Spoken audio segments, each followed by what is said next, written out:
کہ اپنی ذمہ داری کی صلاحیت اپنے اندر کیسے پیدا کریں، خود اپنے آپ کو سیلف ذمہ دار کیسے بنائیں.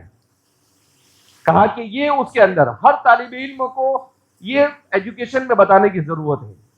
اور تیسرا بتایا ملٹی کلچر کے دنیا کے تمام مذاہب اور مختلف کلچر، مختلف تہذیب و تمدن اتنے تیزی کے ساتھ ایک دوسرے کے ساتھ خلط ملط ہو رہے ہیں کہ بہت سارے سوالات آپ یہ سوچیں گے کہ اگر مجھے کوئی پوچھے گا تو بتاؤں گا، نہیں، آپ کو اس کے لیے تیار ہو کر ہر سوال کا جواب دینے کے لیے آپ کو خود تیار ہونا پڑے گا اور بچے کو تیار کرنا پڑے گا کہ کوئی بھی کچھ بھی سوال آپ کو کہیں بھی پوچھ سکتا ہے.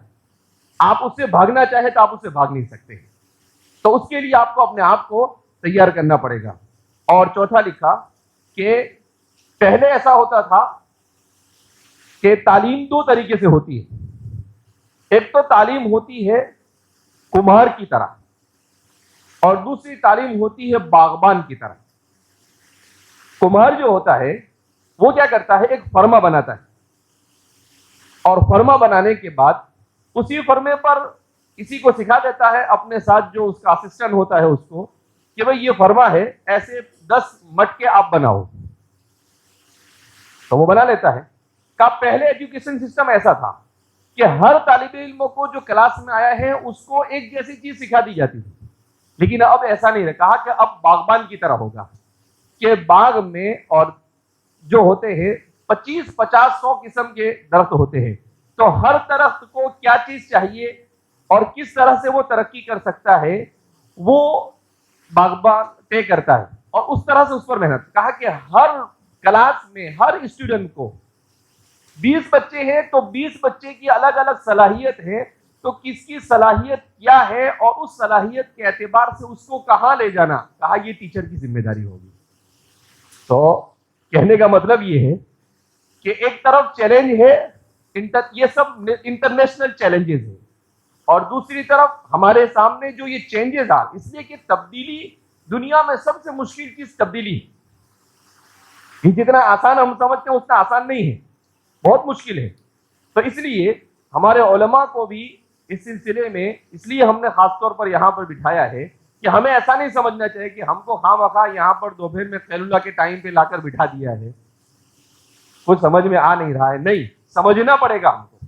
جیسا کہ کہا کہ ہمارے بھی بچے ہیں، تو اب ہمارے بچوں کو کون سے سبجیکٹ پڑھنا نہیں پڑھنا آپ سوچیں گے اسکول میں جائے گا ٹیچر جانے وہ جانے، نہیں، اس کی زندگی خراب ہو جائے گی اگر آپ نے. یہ تو وہ چیلنجز ہے جو ٹیکنیکل تعلیم کے اعتبار سے. لیکن اس میں جو ایک بات یہ بیان کی گئی ہماری تعلیمی پالیسی میں، وہ یہ کہی گئی ہے کہ ہندوستان کی قدیم تہذیب کا احیاء، ہندوستان کی قدیم تہذیب کا احیاء. تو یہ ایک ہمارے لیے بڑا چیلنج ہے. کیوں ہمارے لیے بڑا چیلنج ہے؟ اس لیے ہمارے لیے بڑا چیلنج ہے کہ ہندوستان کی قدیم تہذیب کے احیاء یہ لاتے ہیں. مسلمانوں نے 1000 سال حکومت کی ہے، وہ پورا اڑا دیتے ہیں. مسلمانوں نے اس ملک کے لیے کیا کیا اس کا کہیں تذکرہ نہیں. یہ سیدھا 4000 5000 15000 سال پیچھے جاتے ہیں.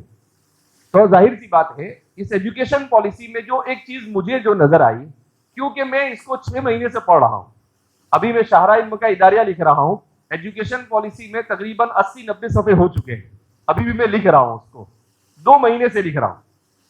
تو میں بہت ڈیپ جا کر اس کو پڑھنے کی کوشش، تو یہ سمجھ میں آتا ہے کہ یہ ایجوکیشن پالیسی ایک تو خرچالو ہے، یعنی ہمارے ملک کے غریب لوگوں کے لیے بڑے مسائل ہیں تعلیم کے اعتبار سے.